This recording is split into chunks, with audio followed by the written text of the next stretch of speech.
So, industry players in the mining, quarrying and steel sectors will have to seek alternative mode of power supply to operate their businesses, as the Electricity Company of Ghana has cut power to that sector by 25%.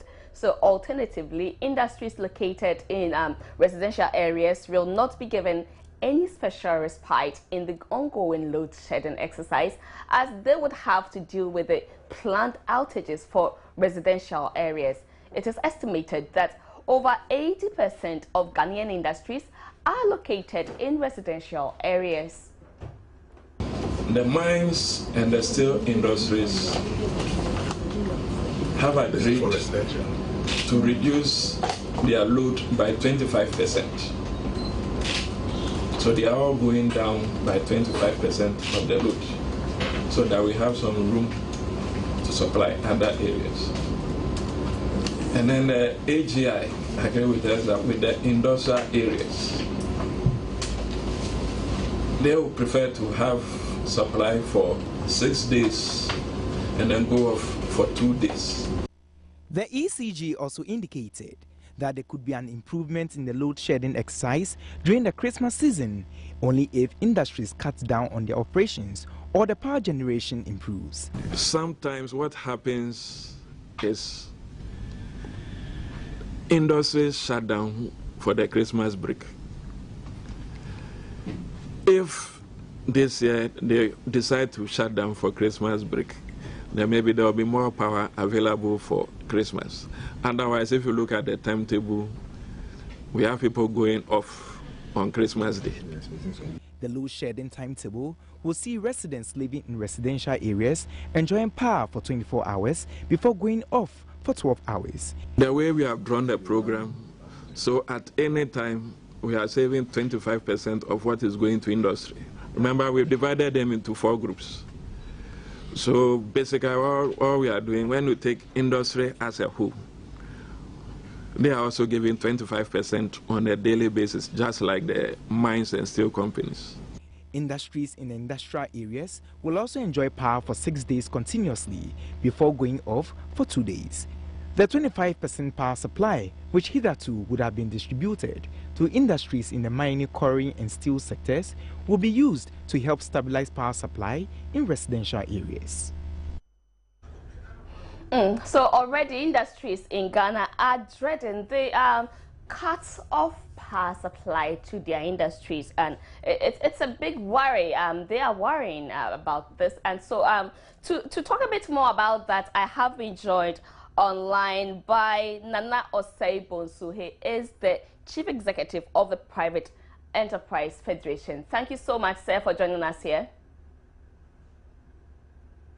Hello, Nana Osei. Yes, ma'am. Yes, thank you so much. Thank you for your time. Thank you. Good morning. Good morning, sir. So already companies are operating under huge interest and operation costs. Can you speak up a little bit more, because I can hardly hear? Okay, is this level okay for you? Yeah, it's better. All right, so I am asking, already companies are operating under huge interest costs and for operation and all. How will the load shedding now affect industrial zone, that's affecting the industrial zone, affect your members and their operations? Well, it's going to put a little more damp on the way they do business, because already, as you said correctly, the cost of doing business in Ghana is very high. And because of the power outages, nobody is operating at full capacity. So when you turn the light off, people cannot operate. The dressmakers, the caterers, the cement block making companies, other manufacturing activities and all. They're holding out because they don't want to stop operating. Some are even collapsing in totality because they have to pay employees to stand by when they're not making money. And they cannot continue to pay people when they're not making money. So they have to lay off. One. Now that they said there's a schedule to reduce allocation of utility to certain sectors. You see, we don't have industrial zones where you can now tap off people from the grid. Most of these businesses are within the confines of residential areas and everywhere else. So how are you going to target them to reduce or give them, a schedule of reduction so they can predict that, okay, I'll have 3 days of electricity, and so my employees will come only 3 days, certain hours, and then go. There's no predictability as to the allocation. So it's very, very difficult the way things are. And as I said, and I think most of the people in the country, businesses and government itself had admitted that unless we settle this electricity issue, Ghana is not going anywhere. Already we were not competitive. The additional burden of this rationing of electricity is going to reduce our competitiveness almost to nothing. And the cost of doing business, and it comes back to government itself. Because if private sector is not making money, they're not going to be able to pay taxes because there's no profit margin to pay taxes on. So we have to find a way as a nation to address this burden, this huge, capacity loss that we're putting on businesses. You mentioned layoff already, but is there possibility of more layoffs? Well, obviously, if you see, businesses operate to make money, and they use employees to produce. And if they don't have the electricity to produce, why do they keep the employees?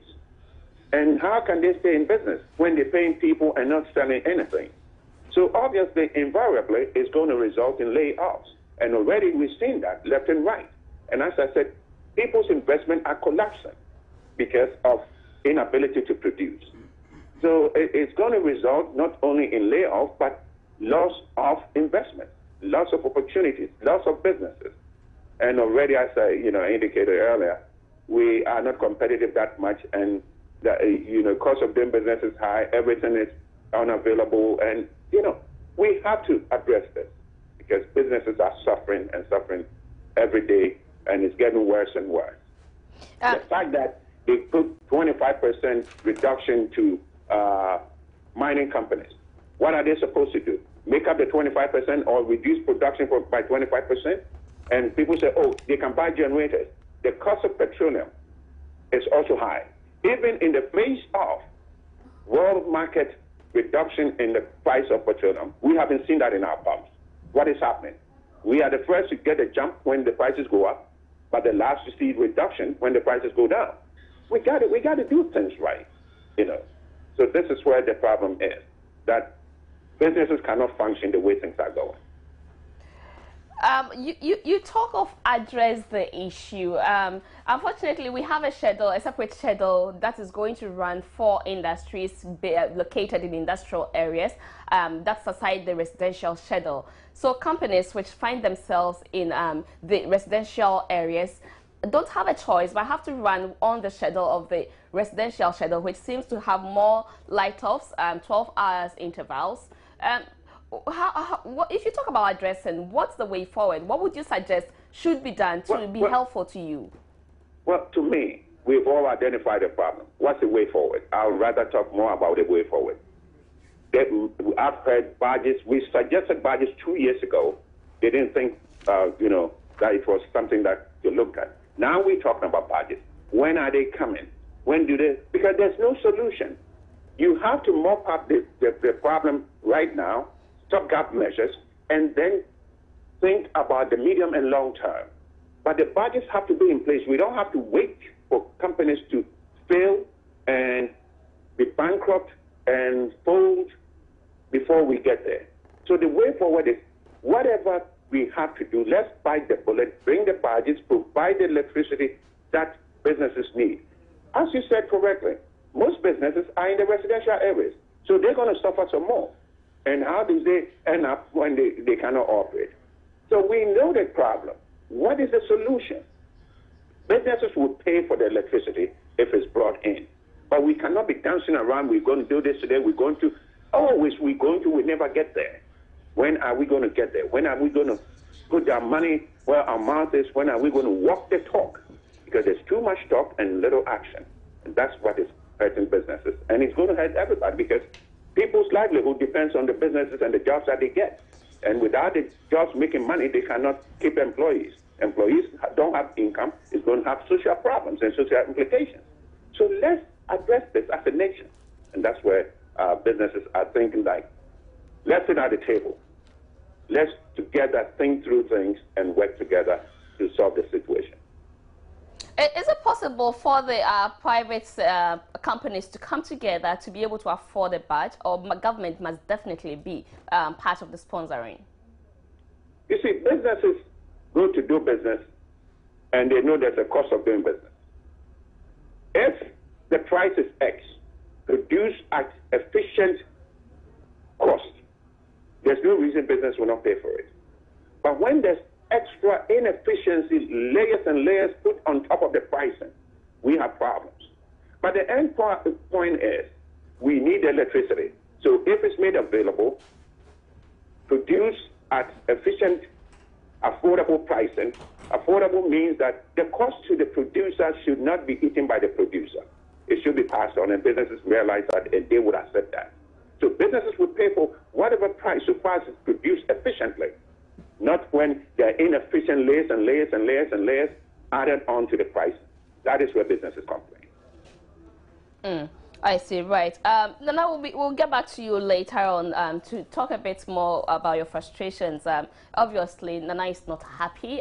We have been talking to Nana Osei Bonsu. He is the chief executive of the Private Enterprise Federation, and he has been pouring out their frustration about this electricity power cut and all now extended to industries, and unfortunately for those who find themselves located within residential areas, they really have to put up with a lot of the power offs, and it's quite unfortunate. Well, we really do hope this doomsday business will come to a halt sooner than later.